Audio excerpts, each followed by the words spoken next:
Good afternoon. I would be speaking on challenges one faces while handling miotic pupil in children. So, like everything else in pediatric cataract, the miotic is different from the adults. In adults, we are concerned about just dilating the pupil and proceeding with phacoemulsification.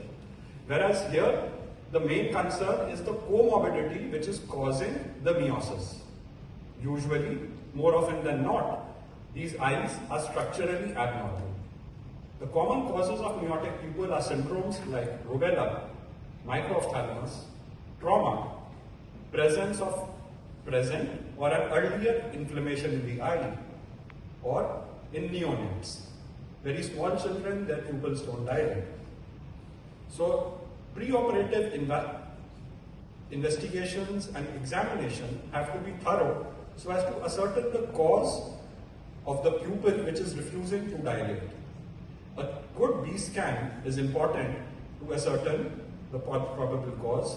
One can try atropine eye ointment for 3 days preoperatively to cause mydriasis.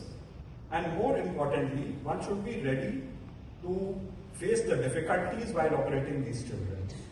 You have to be having an additional set of instruments, whatever you can think of, the vitrectomy machine, the additional aspirators, and an additional skill set if required.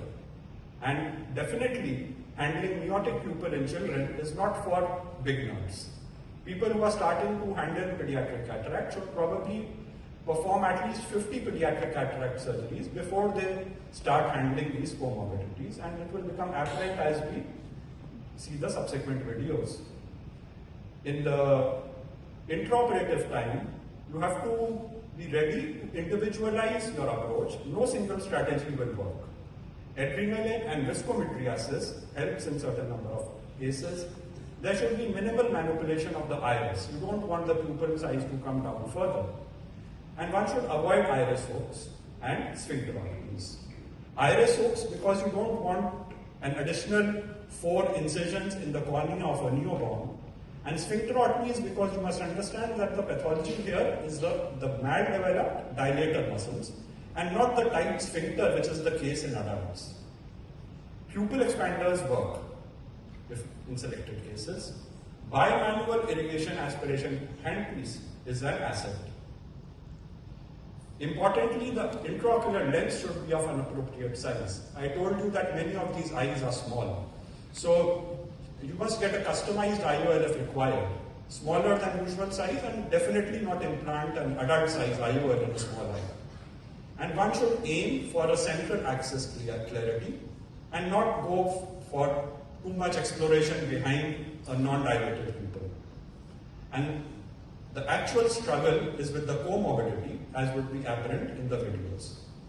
Now I'll be showing some videos starting with the easiest surgery. Here you see the only issue is a small pupil.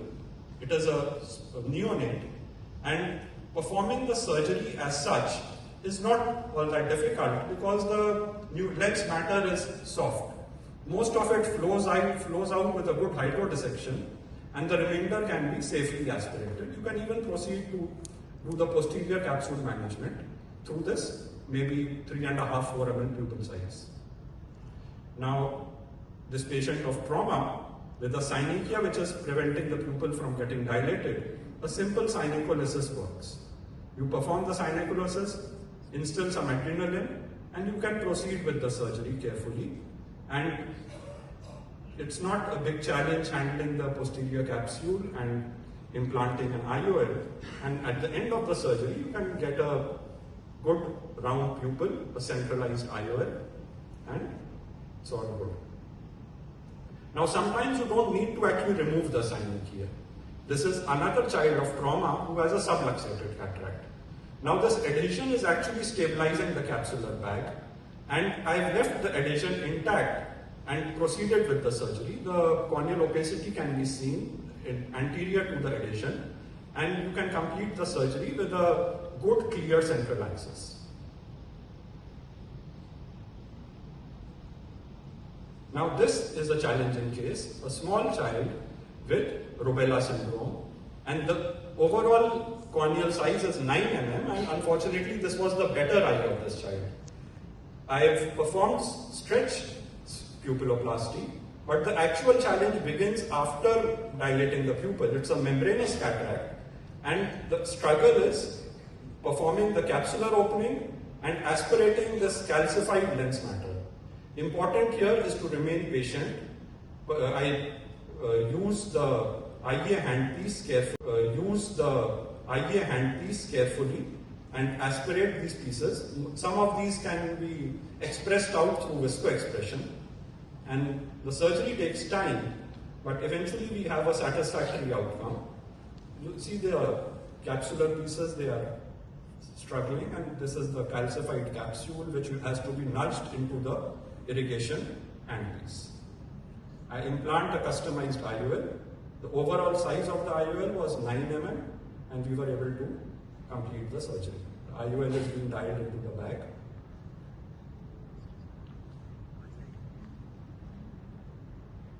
Eventually the wound will be sutured. Now this is another child of trauma. Here, this is the maximum pupil size I could achieve with viscometriasis. And the moment I was removing the visco, the pupil size was coming down. So I'm implanting a pupil expanding device. This is known as a Gupta expander, where we inject it through a usual IOL injector cartridge, and the shoulders of this expander can be nudged to the iris margin to get a good sized centralized pupil. Pupil expander was also important in this child because we were planning a vitrectomy procedure, and the best part is that these pupil expanders can be expressed out through the same incision. You just unfold them and you can pull them out. They are made of silicone material and are flexible. This another child of rubella syndrome. The pupil is actually not miotic, but there are a lot of posterior synechiae, and the point I'm trying to highlight here is that the calcified capsule makes the life difficult. Even if you have a good pupil size, I am trying to use Vanna's scissor to get the capsular opening, and eventually I am using an MVR knife to get into the anterior capsule.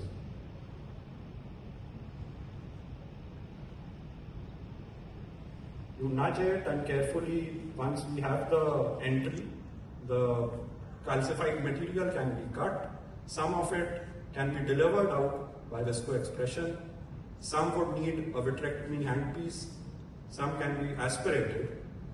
And then, after a prolonged surgery, we are able to manage a clear central axis. Again, we had a customized IOL. The wound was sutured.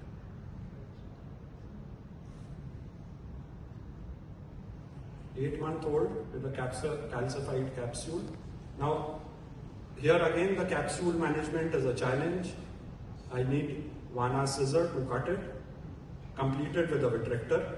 And this is the youngest child in which I had to use a phaco probe to get out the lens matter. It was absolutely hard and calcified and couldn't be aspirated. Once the nucleus removal is done, the rest of the surgery can be managed without any additional difficulties.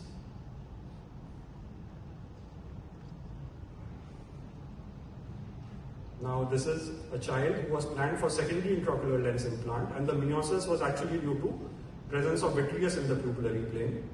Once the vitrectomy was done, the pupil size became normal. And finally, these are the type of patients which you must learn to identify, where there is a dense posterior synechiae and vascularization. These are the types which anterior segment surgeons should handle and refer to their VR colleagues. Post-operatively, a subconjunctival injection of atropine and a posterior sublenos injection of triamcinolone helps in maintaining mydriasis and controlling the inflammation.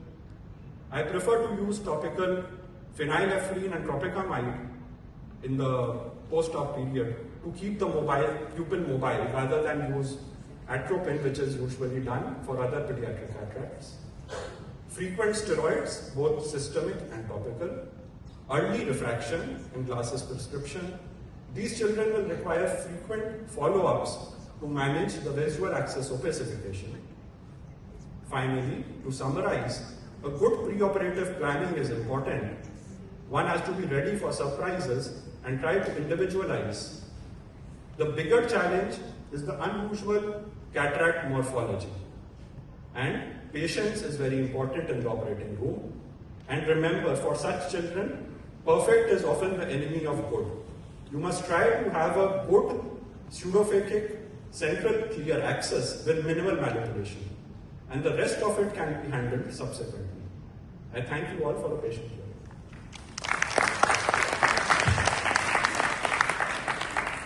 Extremely tough cases. Inflammation is a big issue every time you tickle the pupil, the iris this much. Absolutely, so triamcinolone. Have you ever used other modalities, dexamethasone, intraocularly or the implants? Yeah, in older children. In teenagers we've used them, but not in children below 6. I have no experience. Has anyone used frequently the implants, Dextenza? I have to say that I've been somewhat underwhelmed with the effect, and I thought it would be perfectly not for these cases. I don't think it will tickle the surface with the inflammation, but in general for the pediatric cataracts, I thought it would take care of the inflammation, but I've had still a lot of inflammation, even in a routine cataract. I just was curious about that. And you said no iris hooks.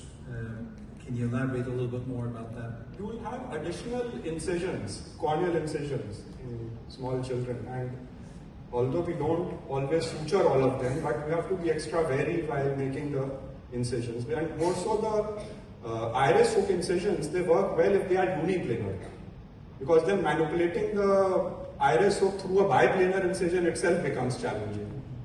So, like, I used it in maybe one case, and after that I stopped using it. Although I'm using it regularly in adults, but not in children. Regarding inflammation, if you give preoperative systemic steroid orally for 3 days prior to surgery, I think that significantly reduces the inflammation post-operatively. And what is the dose that you give? It's 1 milligram per kg. So it is a good, healthy dose there. Yeah. Okay. Prednisone, yeah.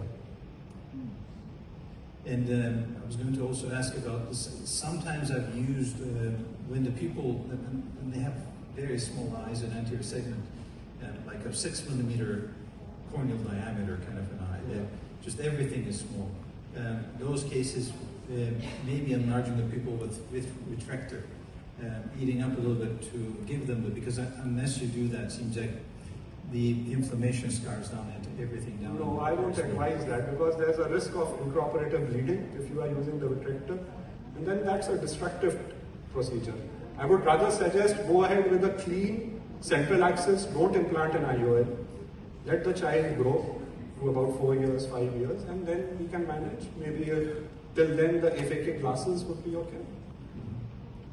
I haven't had that problem too much, so that for selective cases, okay. Question, comments? When I'm implanting an IOL in a pediatric patient, like if the child is under 5 or 6 years old, I always go for Clexane in the drip set, in the drip.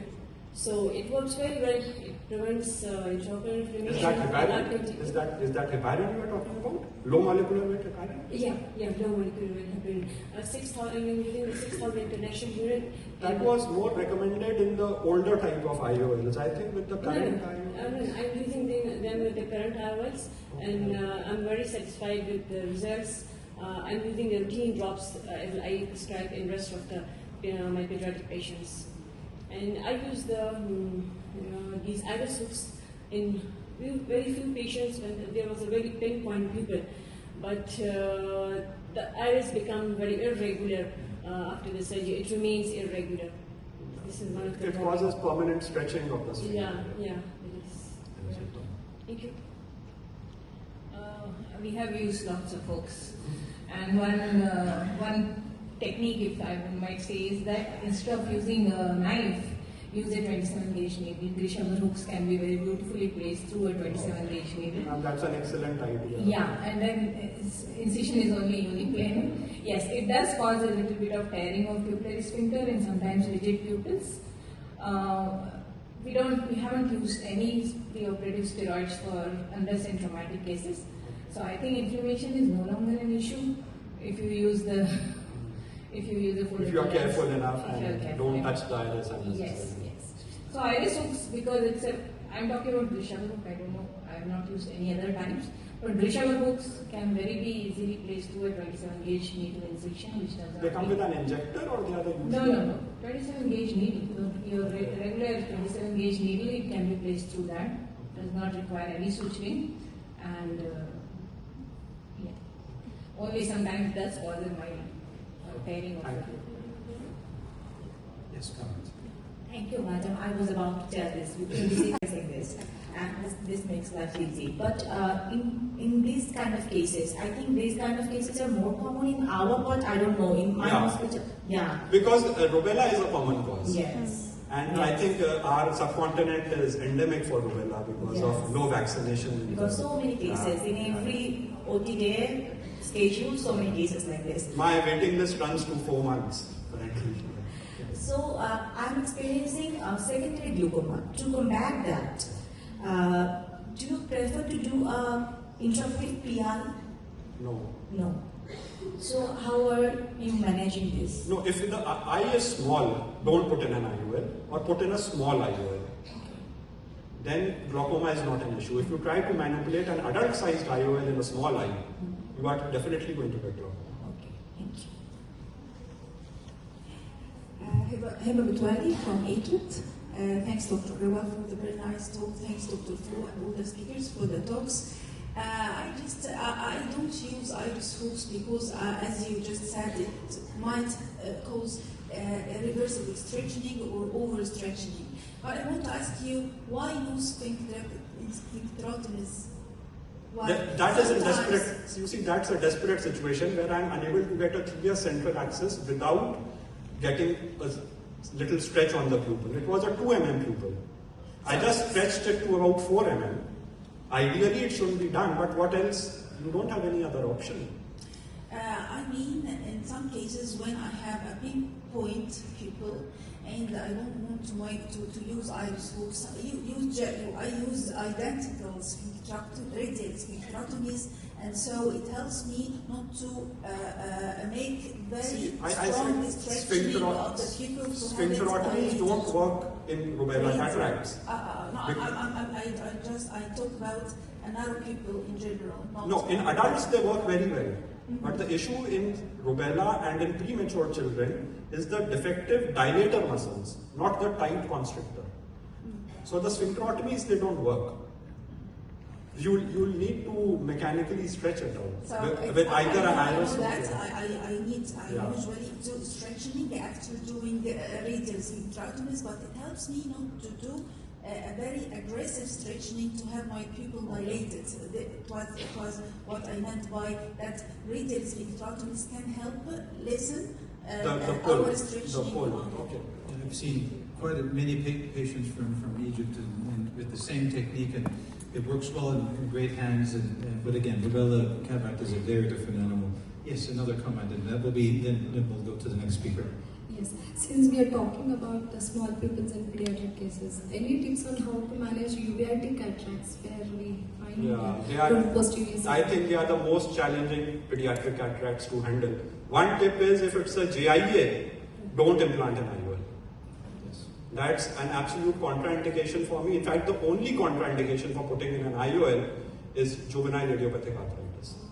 Other than that, whatever I have discussed is preoperative steroids, minimal manipulation of the iris. Yeah, I also suggested PCC with posterior vitrectomy until in small children it's okay, but then again these children would be cooperative for the yak capsulotomy later, and you don't want to manipulate too much.